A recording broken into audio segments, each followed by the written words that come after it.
अस्सलाम वालेकुम, आप देख रहे हैं फखर न्यूज़ और मैं हूं सादिया बतूल। खबरों का सिलसिला शुरू करते हुए सबसे पहले शामिल करेंगे आज की अहम खबरें। लाहौर से ब्यूरो चीफ तारिक नूर इलाही तबुकी की दर्दों भरी रूहानी रिपोर्ट पेश खिदमत है।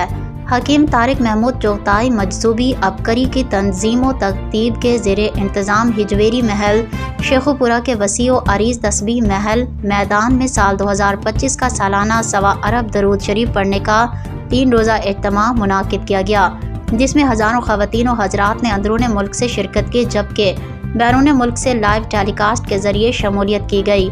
शुरका ने 3 दिन और रात इज्तिमाई तौर पर 1.25 अरब के तादाद में दरूद शरीफ विर्द की महफिल सजाई। इसी दौरान हकीम तारिक महमूद ने खतबात के दौरान अल्लाह और अल्लाह के हबीब के साथ दिल लगाने की तरगीब दी। हर रोज़ इज्तिमाई दुआ का एहतमाम किया गया।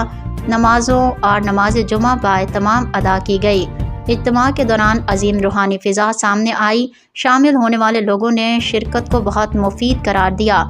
क़याम व ताम और लाहौर से हिजवेरी महल शेखुपुरा तक शुरका को ट्रांसपोर्ट की मुफ्त सहूलत दी गई थी।